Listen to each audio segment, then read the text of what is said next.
law of self-defense content you are about to enjoy is presented for general educational purposes only. It does not constitute legal advice. If you are in need of legal advice, consult competent legal counsel in the relevant jurisdiction. Hey everybody, welcome. Come on in. Welcome to the Law of Self-Defense News and Q&A show for February 4th, 2021. February 2021 already, can hardly believe it. For those who may not know, I am attorney Andrew Branca for Law of Self-Defense.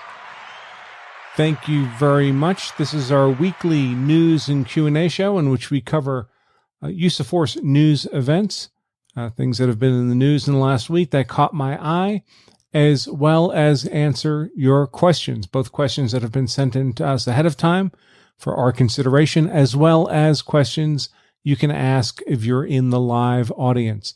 We do air this show live on Facebook, the Law of Self-Defense Facebook page, as well as to our Law of Self-Defense members. And then we make the recorded playback of each week's show generally available on the Law of Self-Defense blog, as well as Facebook and, of course, other social media platforms. This is the only open access content we produce every week. We do produce content for our members just about every day of the week, but that's, of course, limited to Law of Self-Defense members, and we'll mention more about that a bit later.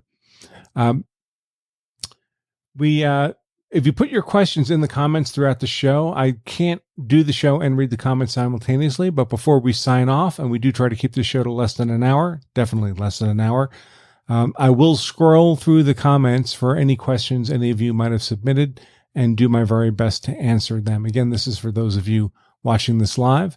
If you're watching a replay, I'm sorry, we don't answer the questions from the replay. But if you drop your questions in the comments, I may not get to them immediately, but I will get to them sometime before the end of the program, guaranteed. So come on in and make yourselves comfortable. Before I jump into the substance of today's events, I do, of course, need to mention the sponsor for today's show, which, as usual, is, see if I can pull these kind folks up, is CCW Safe. CCW Safe is a provider of legal service memberships, what many people mistakenly call self-defense insurance. In effect, they promise to pay their members legal expenses if the member is involved in a use of force event, meaning defense of themselves, defense of others, defense of property. And those legal expenses start big and get bigger fast, folks. For example, imagine the case where you were threatened, you displayed your gun, you didn't fire a shot, didn't hurt anybody, and now you find yourself charged with aggravated assault with a firearm, typically good for a 10-year felony sentence, sometimes 20 years. And folks, if you think this can't happen to you, the most common cases I work on are exactly these kinds of cases. Normal law-abiding people, never been in trouble with the law a day in their lives, facing felony aggravated assault with a firearm charges, looking at 10 to 20 years in prison. And if you are charged with that kind of offense, you're looking at a retainer for your lead counsel on the order of $30,000 to $50,000. And that, folks, is just for pre-trial work. That's not the cost of the trial itself. And if it's a killing case where you were compelled to kill somebody in self-defense, and now you're charged with manslaughter or murder, you're easily looking at $100,000 or $200,000 pre-trial expense, and just multiply that for the trial. So if you don't have that kind of money stuffed in your mattress, just in case you're obliged to defend yourself or your family, it can be useful to have a financial partner standing behind you to make sure you have the resources you need to fight the legal battle the way you want it fought, as if your life depended on it. Because really, folks, life, as you know, it does depend on it. And that's what CCW Safe offers to do for its members. Now, there are several companies out there that offer similar services. I had a lengthy conversation with one of them just yesterday, U.S. Law Shield. Very nice guys. But I've personally, having looked at all of them, personally found that CCW Safe is the best fit for me. I'm a member of CCW Safe. My wife, Emily, is a member. And frankly, one of the biggest reasons I favored CCW Safe is that many of the other programs out there simply don't provide the level of resources you need for an adequate legal defense. If you're looking at a quote-unquote self-defense insurance offer and their criminal legal defense coverage caps out at $150,000 or $250,000, folks, if you're charged with murder or manslaughter, that's not enough for your trial. It's not nearly enough. You'll burn through that pre-trial, as I've already mentioned. In contrast, CCW Safe promises to pay what the defense costs, period, with no such cap. So any such offer you're looking at, folks, please read the fine print and understand what you're getting and not getting from those companies. Now, having said CCW Safe is the best fit for me, whether they're the best fit for you is something only you can decide, but I do encourage you to take a look at what they have to offer by pointing your browser to lawofselfdefense.com/CCW Safe. And if you do decide to become a member, you can save 10% off your membership at that URL, lawofselfdefense.com/CCW Safe, using the discount code LOSD10. That's LOSD for Law of Self-Defense and the number 10. Okay, let's jump into now the substance of today's show. First, we'll start with a number of news items that have come across my desk in the last week, use of force related news items, obviously, and then we'll jump into questions you may have. Now, I spent the last couple of weeks mentioning that there are a couple of states who are among the minority of states that are still duty to retreat states. So most states in the U.S. are stand your ground states. They do not impose a legal duty to retreat before you can otherwise lawfully defend yourself against a deadly force attack. There are a handful of states. The most recent to shift from duty to retreat to stand your ground was Ohio, the 37th state to become stand your ground. In the last 20 or 25 years, there's been a whole bunch of states that have shifted from duty to retreat to stand your ground. There's been zero, that have gone the other way. So the trend is so far a one-way arrow and has been for a long time. Just in the last few weeks, Ohio adopted stand your ground language. It doesn't become effective until April 4th. So if you're in Ohio, it's still a duty to retreat state until April 4th. But on April 4th, Ohio becomes the 37th stand your ground state. There is legislation working through the pipeline in Arkansas to become a stand your ground state. I did see this week that apparently it failed to clear some kind of legislative committee, but apparently that's not necessarily a death sentence for the legislation. Apparently there's alternative ways of moving it forward. I don't claim to be an expert on Arkansas legislative procedure, so I'll defer on that to others. But even if it doesn't work this year, sometimes these stand your ground efforts do take a number of years to get through. That was certainly the case for Ohio. This was not the first year Ohio tried for stand your ground. It was defeated in previous efforts until it ultimately succeeded this year. So perhaps Arkansas will follow the same approach. More relevant for this week's purposes, I've come across two more of the small minority of 13 duty to retreat states that have stand your ground legislation in progress. And those are Minnesota and Hawaii. And frankly, I'm rather shocked to see stand your ground legislation move forward in those. Also, I believe I saw stand your ground legislation in North Dakota. I might have mentioned that last week. But it's not surprising. We would kind of expect, given the social culture, that North Dakota would want to be stand your ground. Minnesota, Hawaii, less so. They're much bluer states. Hawaii, very much a gun control blue state. But they do have a stand your ground legislation moving forward. The Minnesota legislation, and I'll link the proposed bills in the text version of today's content. So if you go over to the lawselfdefense.com blog, later this evening, after we've had the show transcribed, you can read these bills yourself. But the Minnesota bill is particularly good, very well drafted, very clear.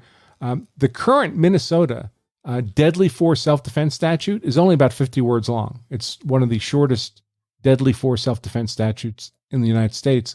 But the proposed replacement is a lot longer. It's about 1,500 words long.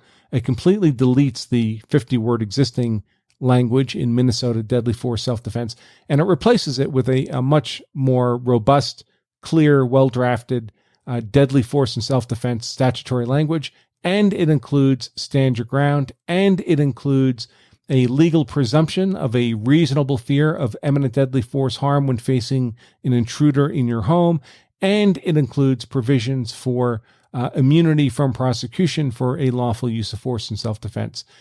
Just criminal immunity, not civil self-defense immunity, unfortunately. So even if this bill passes, Minnesota doesn't currently have civil self-defense immunity, so it still won't. That'll still be a shortcoming.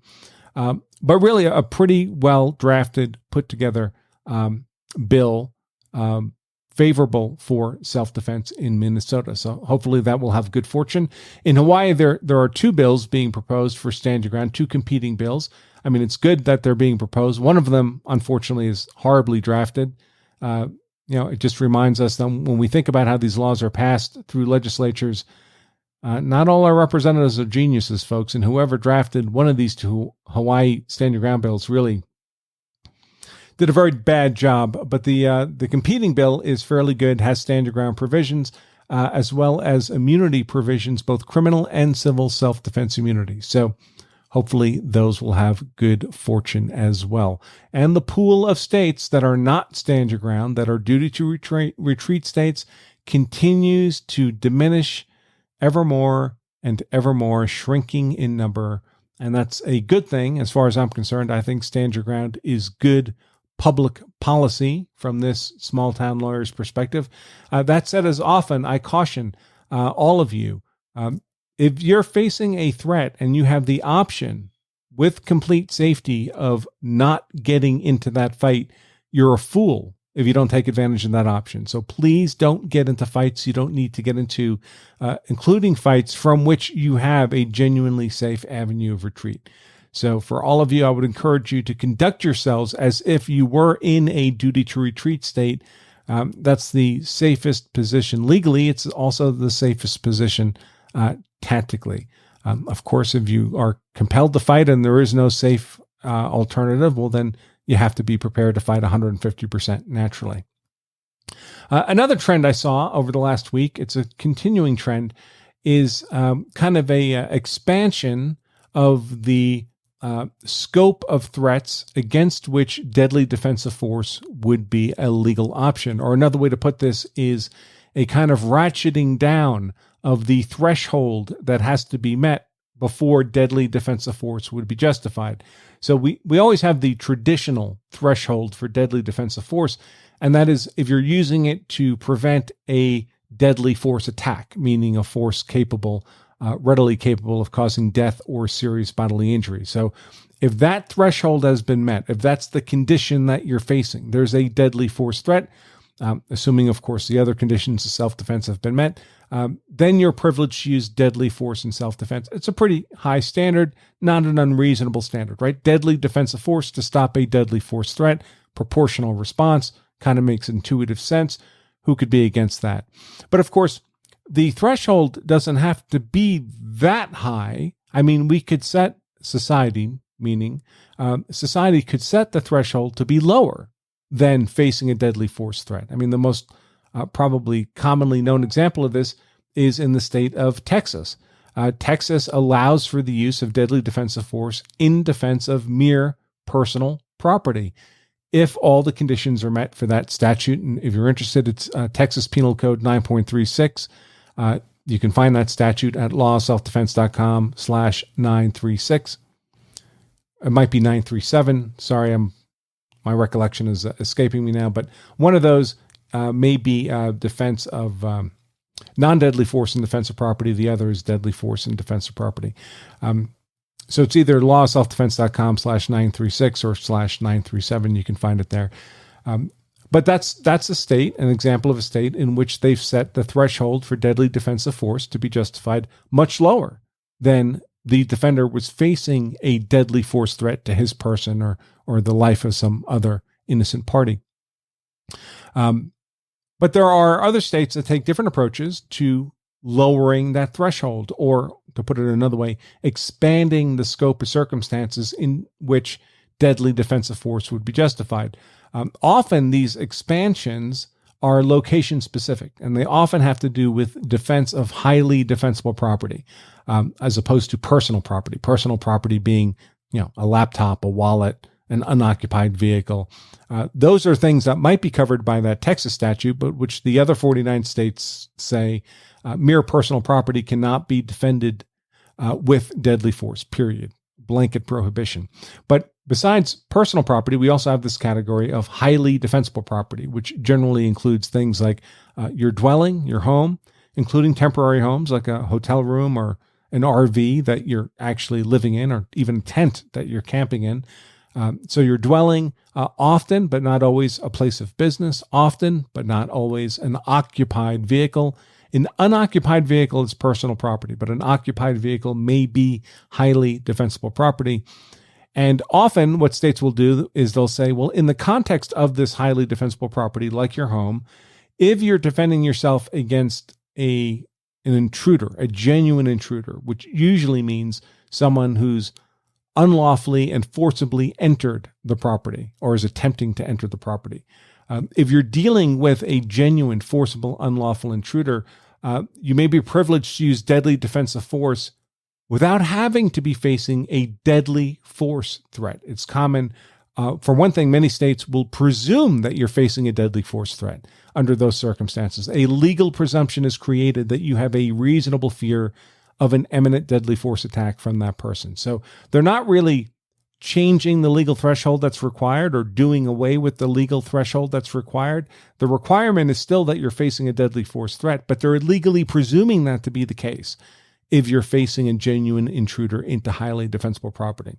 There are other states that actually lower the threshold below a deadly force threat in the context of highly defensible property. Famously, Colorado has a Make My Day law that essentially says if you're dealing with an unlawful intruder into your home and they threaten you with any degree of force, it doesn't have to be deadly force, any degree of force, you're privileged to use deadly defensive force against that person. So there, Colorado has actually lowered the threshold that has to be met from a deadly force threat to any degree of threat. Not if you're out on the street being threatened, but if you're dealing with an intruder in your home. That's Colorado's Make My Day law. And many states will expand this too to include things like not just your dwelling, but also your occupied vehicle. Now, another example of this kind of expansion is taking place now in Florida with legislation proposed by the governor of Florida, Governor DeSantis. Florida, like many states, has this traditional threshold of deadly defensive force is permitted if you're facing a deadly force threat. They also have kind of a parallel path to deadly defensive force, and that is if you're defending yourself against a forcible felony. And for our purposes, we can kind of think of forcible felony as a legal bucket that includes a whole bunch of different offenses, all felonies, of course, and generally ones that involve force. And it's essentially being presumed there that if you're facing a forcible felony, it's implicit, it's baked into the cake of a forcible felony that you're facing at least an implicit threat of death or serious bodily harm. But it doesn't have to be that way. I mean, once you've created this bucket of forcible felony and you include the traditional felonies that do have baked into the cake an imminent threat of deadly force harm, so armed robbery, rape, kidnapping, these are typically enumerated forcible felonies. But often the forcible felony statute will say, or any other felony that involves a threat of force to the defender. And that threat of force may required to be a deadly force threat, or forcible felony could be involved as a felony involving any degree of threat. Doesn't have to be deadly force.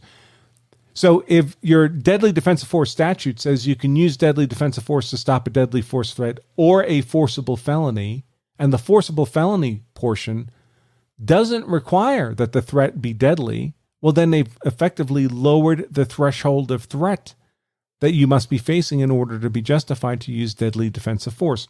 What Governor DeSantis has done is he's expanding or proposing to expand Florida's definition of forcible felony to lower the threshold of threat you need to be facing to really just any degree of threat, as many states do in the context of highly defensible property. He's proposing it in the context of a riot.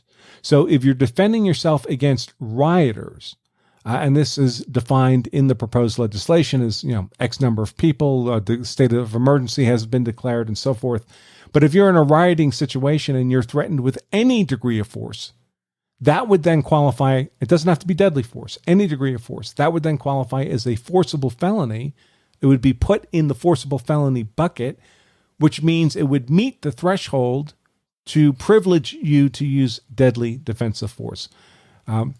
Absent that kind of legislation, you would have to meet the traditional standard for facing a deadly force threat before you'd be privileged to use deadly defensive force.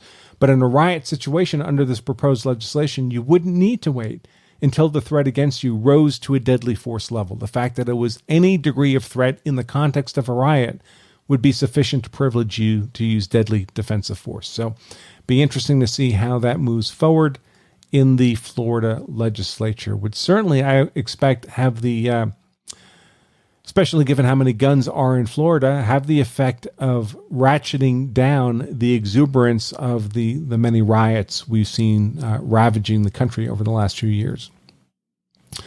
Remember, folks, the U.S. Constitution protects the right of the people to peaceably assemble and protest. It doesn't give anybody the right to riot, to threaten violence, to commit arson, to destroy property, to loot buildings, premises, businesses, set police cars on fire. None of that is constitutionally protected behavior. Okay, another news item. This one gave me a chuckle, really, and it really is another example of the prosecution in the Kyle Rittenhouse case going to warp 9 and doing everything they can in a very petty kind of way just to make Rittenhouse's life as uncomfortable as possible, and for no really good reason. We talked about an instance a week or two ago in which Rittenhouse had been lawfully present at a bar with his mother having a beer, perfectly lawful in that jurisdiction, and the prosecution used that as an excuse to go back to court and basically accuse Rittenhouse of being a white supremacist because at one point he gave the OK sign with his hand. Folks, in the last 2 weeks, I've seen the President Biden's new press secretary use the OK sign at the podium in the White House press room. Does that mean she's a white supremacist? I mean, the whole concept is ridiculous, of course. But it's just a part of the prosecution's attempt, because there is no racial dynamic in the Rittenhouse case. Everyone involved in the case was white. There's no evidence of Rittenhouse having any history of racism or white supremacist leanings or anything along those lines, except for what the prosecution is attempting to fabricate. But obviously it's favorable to the prosecution if they can make Rittenhouse appear to be a white supremacist, and they're doing that in these propagandistic kinds of ways. But the newest attack they're making on Rittenhouse is they're saying he violated his bail conditions by leaving the address at which he told the court he was residing, going to a different address without informing the court. And they're alleging this is an attempt of Kyle to hide himself from the court, so he would not be available to the court when the court wanted him. And of course, the whole purpose of bail is to let you out of jail on the condition that you will come back to court when the court wants you. So anything you do that makes it look like you're hiding from the court is bad and should be a basis for revocation of bail. But of course, that's not really what happened here. What happened is the prosecution is saying, hey, we went to Kyle's apartment. Turned out he didn't live there anymore. That's the address he gave the court. Therefore, he's in violation of bail. His bail should be revoked or substantially increased, or whatever the case might be.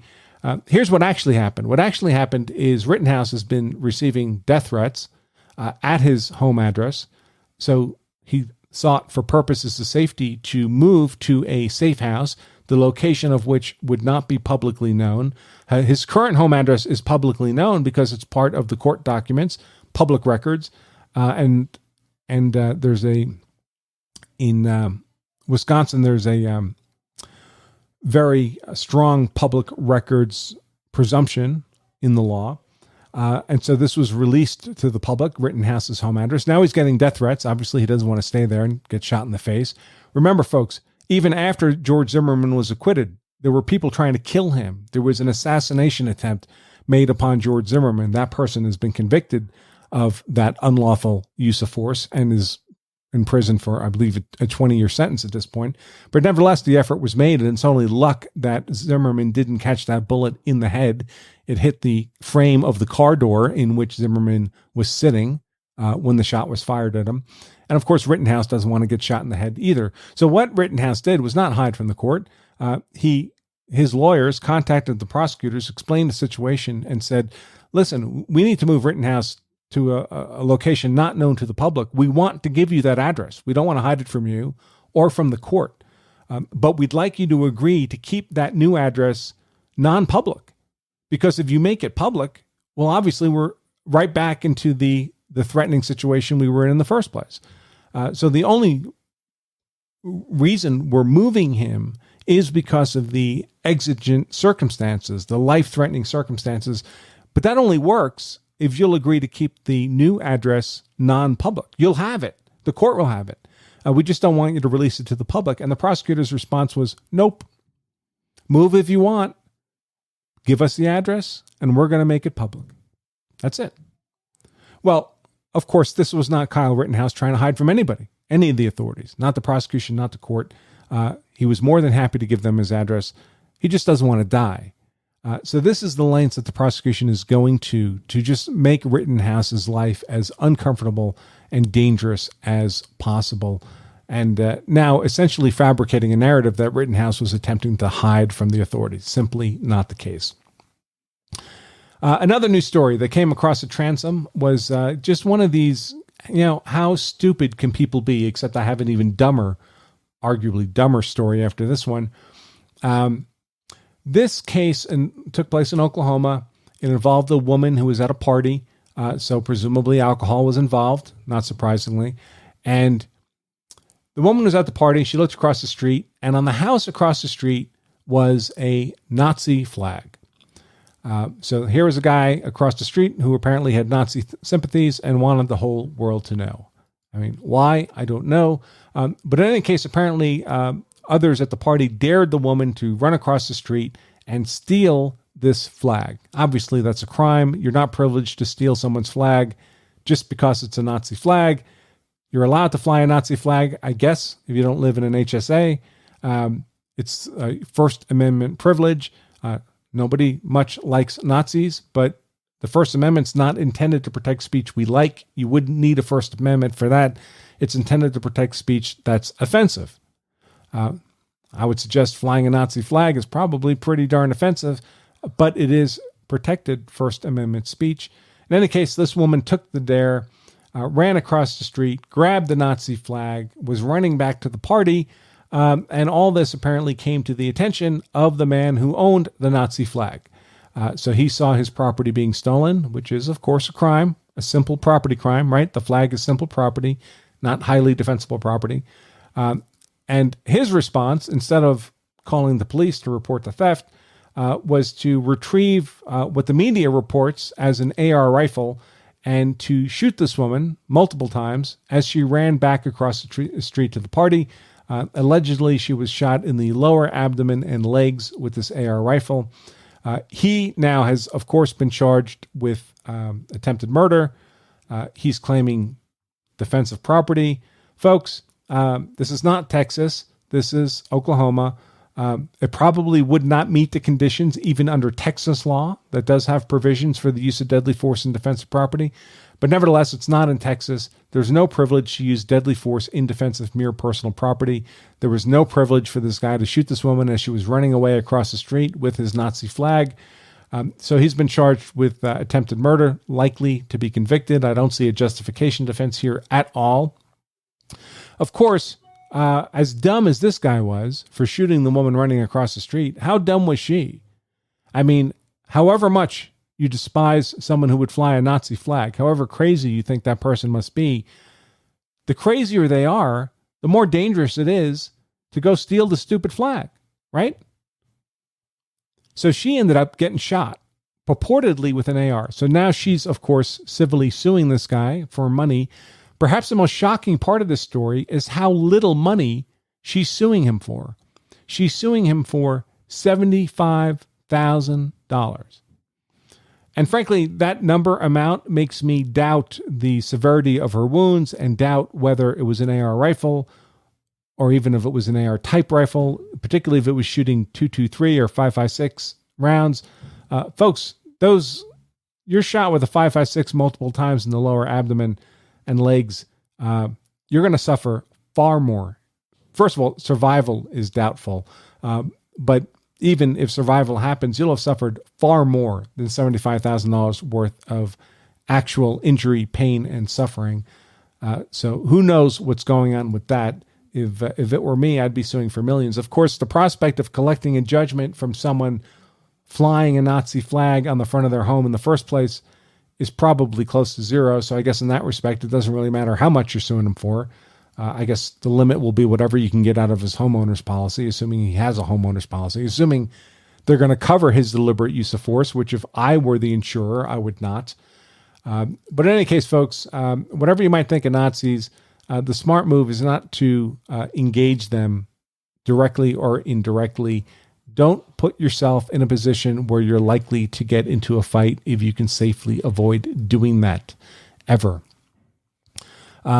Finally, I think this is the last news story I wanted to cover, is I guess normally we'd call it kind of a Good Samaritan story, but it involves a woman who decided to intervene and stop or attempt to stop a couple of thieves, right? Sounds like a good idea. Apparently there was a couple of people who were shoplifting in a hardware store in Phoenix, Arizona. They fled the store with their booty, or after having been identified and approached by store employees. So the shoplifters fled the store. The woman involved here, 45 years old, so really should have had better judgment. But apparently she was walking her dog outside of the hardware store, and she saw the two shoplifters running out. She saw really just two people running out, and she came to the conclusion that they were shoplifters.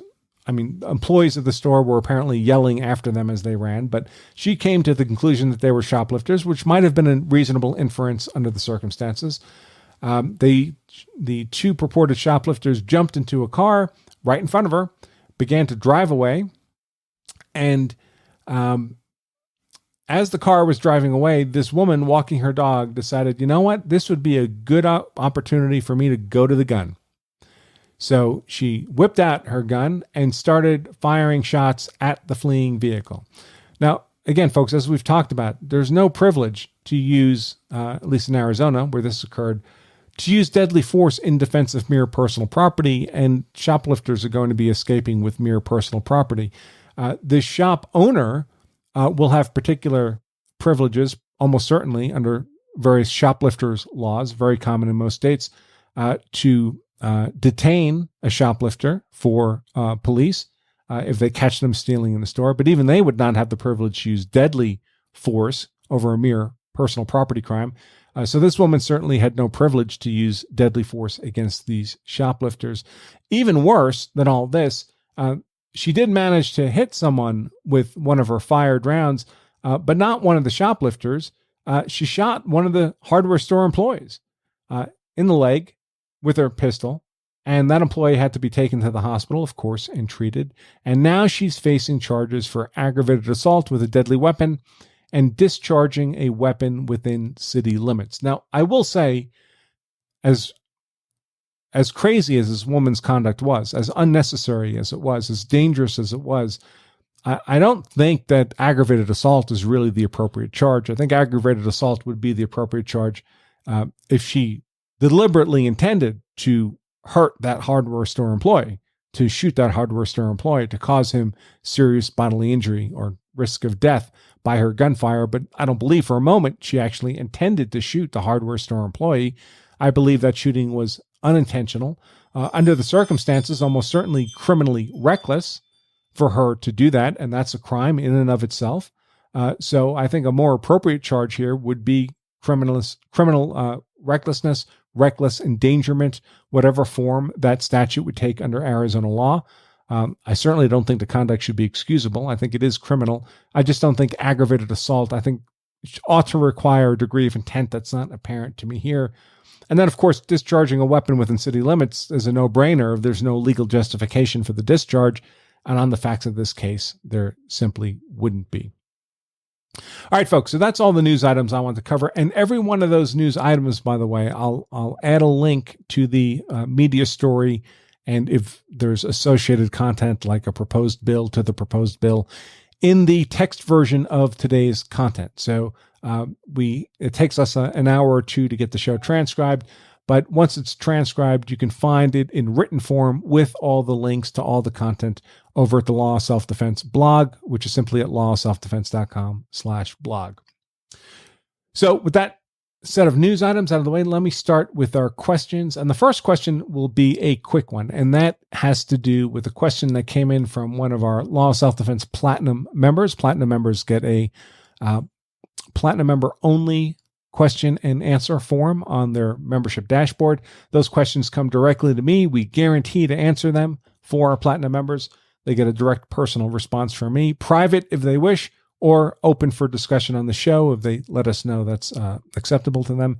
And this was a question that was our member said was fine for us to discuss on the show, perhaps because we didn't really have a very definitive answer for them. But the Platinum member's name is Larry, and he had a series of questions around whether or not he's required to show his concealed carry permit to a police officer if he's involved in a traffic stop or otherwise approached by the officer.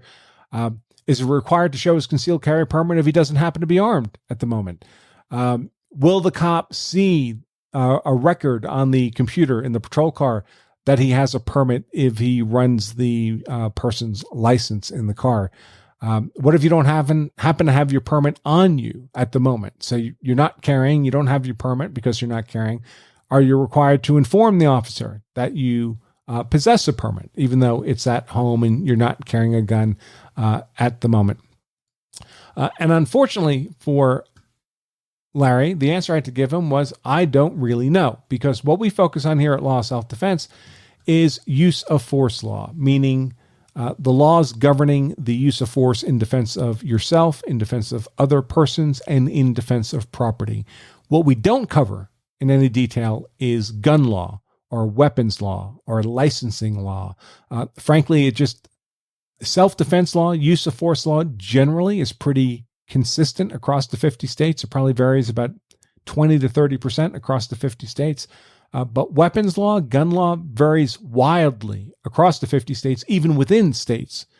Different counties, different areas of a state, different cities can have their own gun laws. I think that's a crazy patchwork way to approach these things, but nevertheless it happens. And in any case, it's way too varied for me to claim, top of mind expertise in the weapons laws of all 50 states.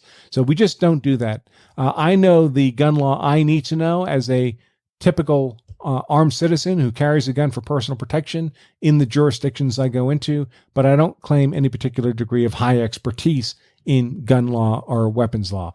Fortunately, we do have a resource to which we can direct people who are interested in more expertise in those subjects. This does not come from us, but it comes from a company that we do a lot of partnering with, and that company is Concealed Carry Inc. At concealedcarry.com. We do a lot of work with these folks. We think they do very good work, so we're proud to work with them. And they have a book they put out every year that's basically a gun law, weapons law book that covers those laws for all 50 states. It's updated every January, so it's just been updated. The newest edition is currently available. And I do encourage you, for your gun law, weapons law information needs, to at least consider taking advantage of this book. It's not very expensive, and I believe it might be on some kind of special right now. But in any case, you can learn more about that book, Legal Boundaries by State, at lawofselfdefense.com/CCI. And that's where we directed Larry, and that's where we would direct any of you who come to us with gun law or weapons law specific types of questions. Okay, so we have another question in here from another Platinum member of Law of Self-Defense, Chris. And he asked, he said he gets into discussions with various people about many of the use of force, for lack of a better word, and this really is the perfect word, hoaxes out there. So there's a lot of claims, especially in the context of law enforcement, claims where it's claimed that force has been used unlawfully, except when you look at the actual evidence and the actual law, it turns out that use of force was completely lawful. Most of the high-profile Black Lives Matter cases you see covered in the media are cases in which the use of force was completely lawful, and the claims of unlawful use, the claims of this systemic racist execution of black suspects by police officers, unaccountable police officers, is simply not a thing, folks. I keep asking people to show me the actual case of police officers unlawfully using force against black suspects and not being held legally accountable.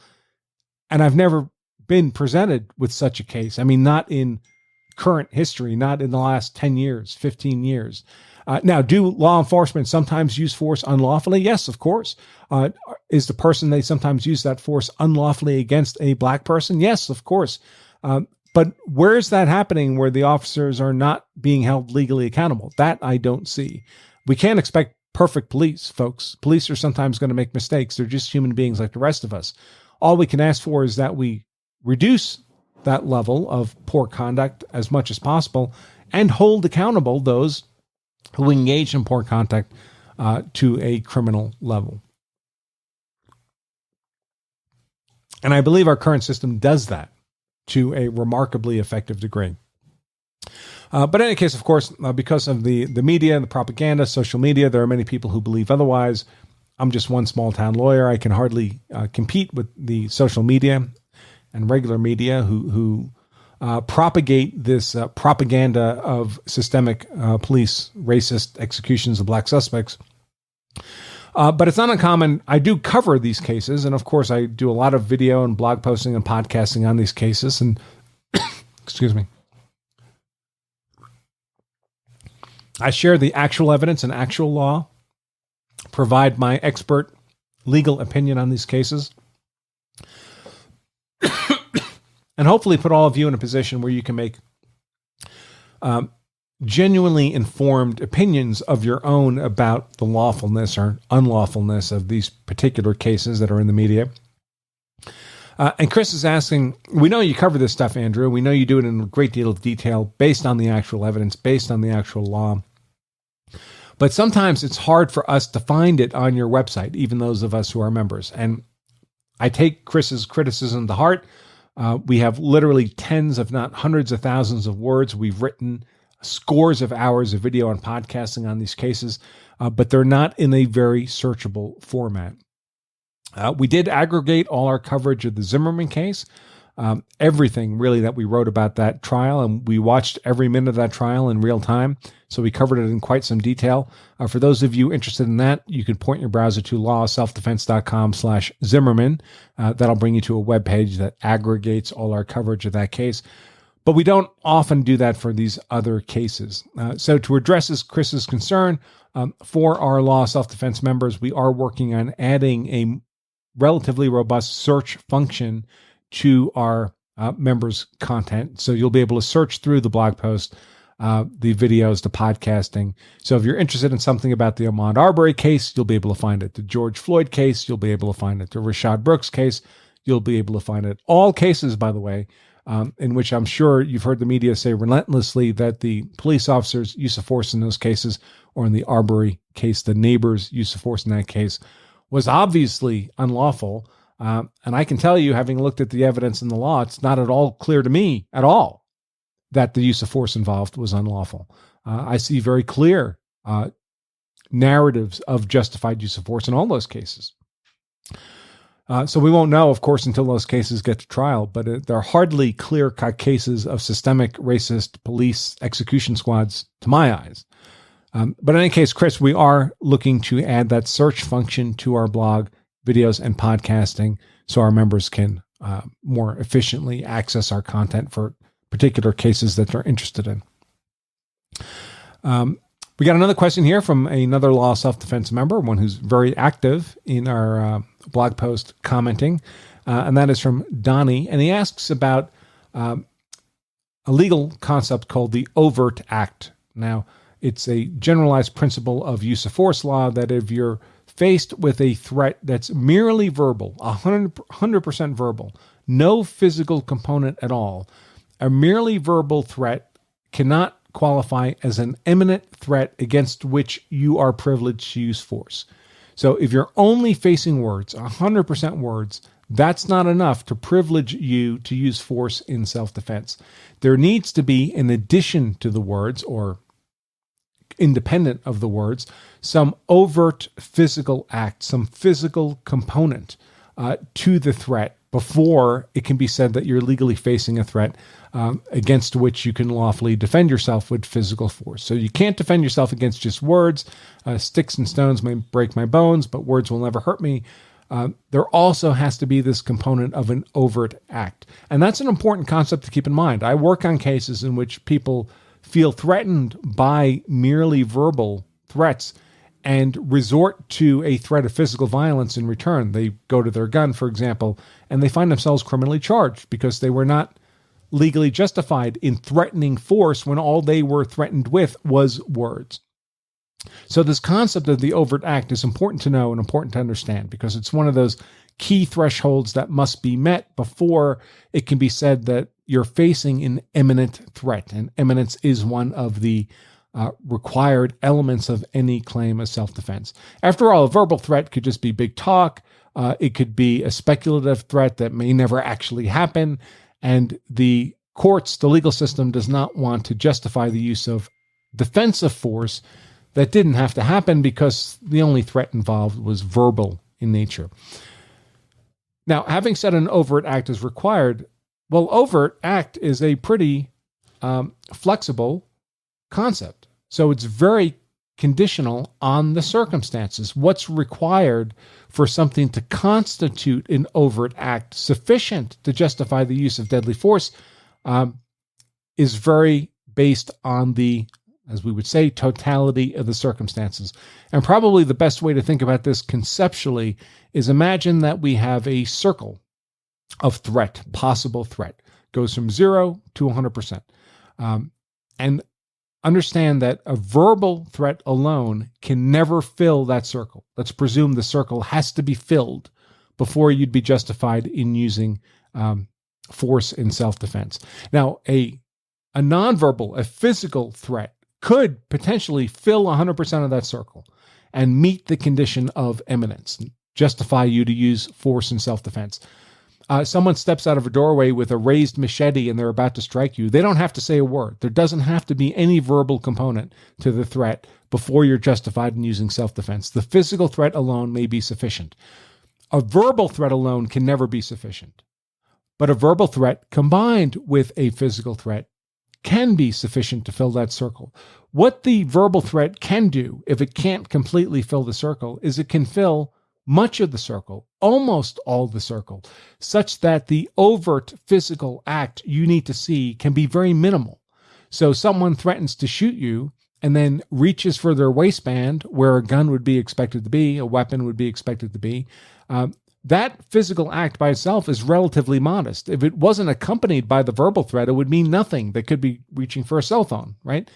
But the verbal threat of a threat to shoot you almost fills that circle of imminence, and then that relatively modest overt act itself is enough to complete the circle. So what a verbal threat can do is provide most of what you need for imminence, and the remaining physical threat you need to see can be relatively modest to complete the circle. This can happen in a home defense situation too. Yet you're dealing with an unlawful intruder in your home. You come upon him when his back is to you. You tell him to raise his hands.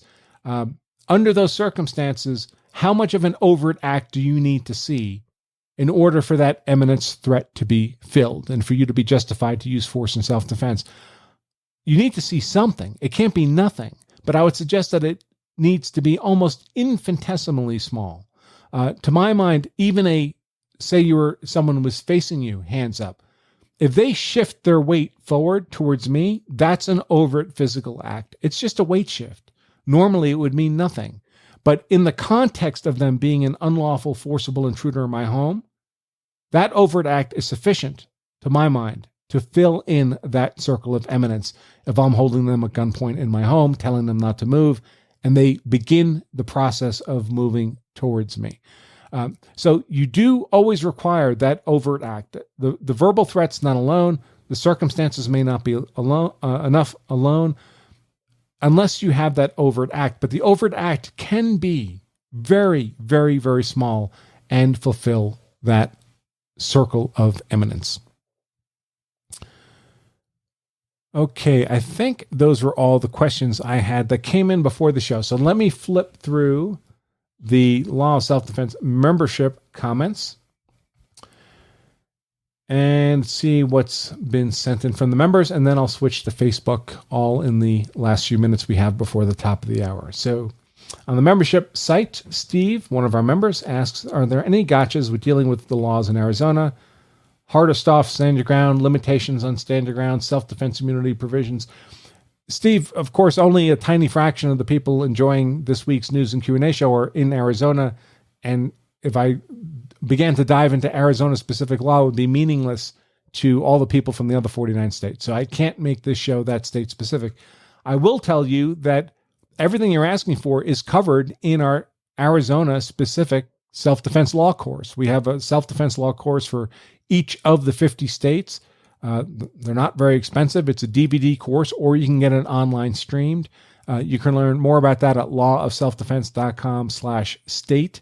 We have all 50 states covered, and we cover all 50 states' use of force laws in great detail, addressing really every question you ask there. So it's not a question I can actually answer during the show, but we do have that information readily available for all of you.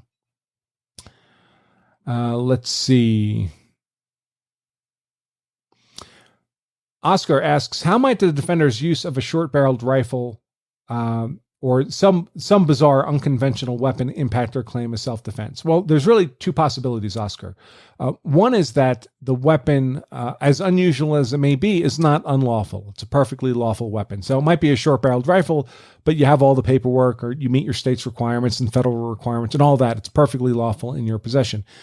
In that case, it doesn't really matter substantively for your claim of self-defense, other than the fact that anything that's unusual about your self-defense provides potential fuel for a prosecutor to argue that your use of force was unreasonable because of its unusual nature.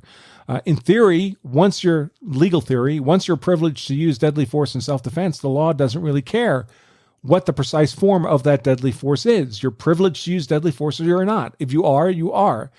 But if you use a flamethrower, well, that's going to raise eyebrows. That's going to be unusual. And that may be something that a prosecutor might try to argue, I would say, beyond the legal boundaries that should be permitted. But anything that's unusual that they feel might be a hook to a conviction, they'll try to use. So best to use ordinary weapons for self-defense. And avoid things that are unusual. Of course, if you're fighting for your life, you have to use whatever you can. If that's a cast iron pan, you use a cast iron pan. If it's a flamethrower, it's a flamethrower. You have to live. You have to survive the fight.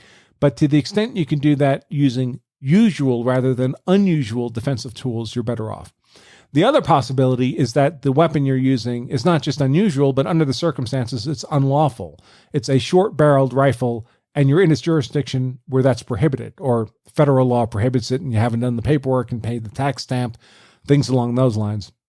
In other words, mere possession, much less use of the weapon, could be unlawful itself. There are states that either condition special privileges of self-defense, like a legal presumption that you had a reasonable fear of an intruder, reasonable deadly fear of an intruder. You could lose. Often those presumptions are conditioned on not being engaged in unlawful activity. So you would lose that special provision. Often stand your ground is privileged, is conditioned on not being engaged in unlawful activity. If possession of the weapon is unlawful, you're engaged in unlawful activity. In some states, self-defense itself is conditioned on not being engaged in unlawful activity. In Georgia, you can't be engaged in a felony. If possession of the weapon is a felony, well, then you've lost self-defense, because self-defense is conditioned on not being engaged in a felony. So if the weapon's unlawful, you could open yourself up to seriously undermining either special provisions of self-defense or self-defense entirely. And of course, you're also facing the prospect of a weapons charge separate from whatever the use of force might have been if possession of the weapon is itself unlawful.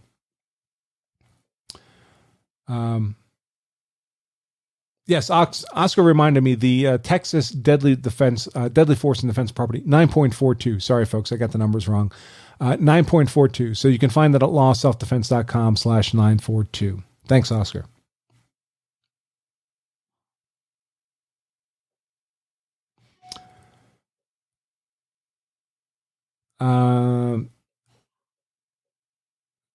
Okay.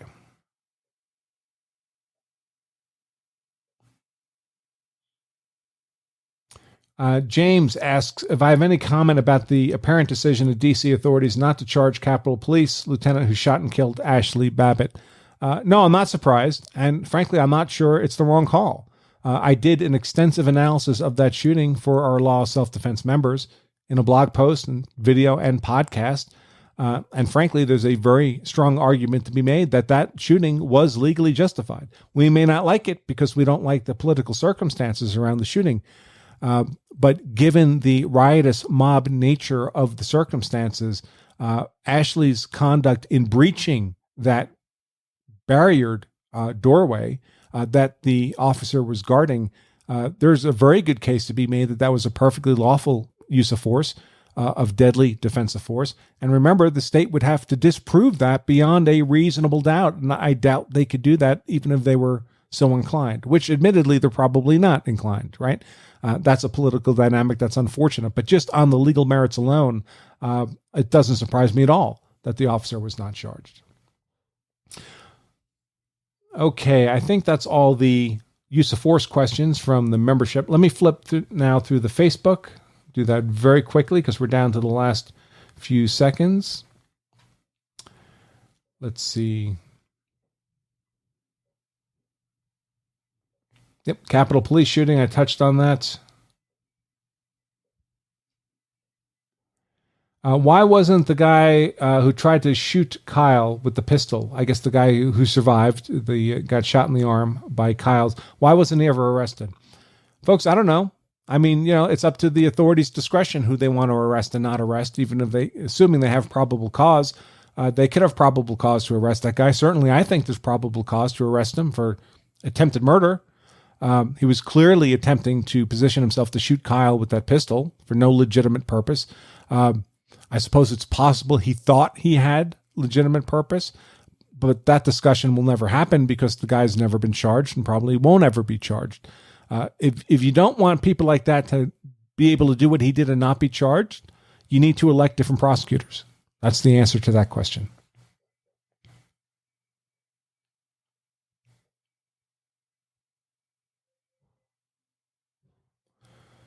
Let's see. Lorraine asks, are there repercussions for prosecutors who bring cases that would otherwise have been easily determined to be lawful self-defense? In other words, once you're exonerated, can you recover your money? You're found not guilty. Can you recover money from the prosecutor? The answer is almost universally no. Prosecutors generally have immunity for virtually everything they do in the course of their normal conduct. It's only in the most egregious cases that prosecutors are ever held accountable for bringing politically motivated cases. It does happen, maybe once every 20 or 25 years I see it happen, so not often. And tons of politically motivated prosecutions are brought over that period of time, and the prosecutors are never held accountable. So the safe bet is to presume they'll never be held accountable.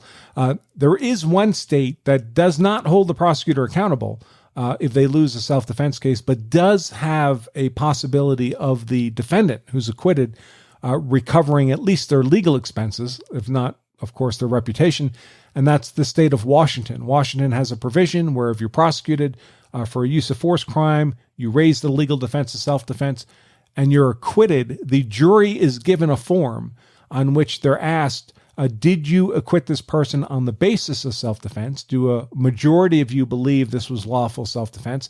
And if the jury checks that form, that they do agree it was self-defense, or at least I believe it's a majority or supermajority that has to agree.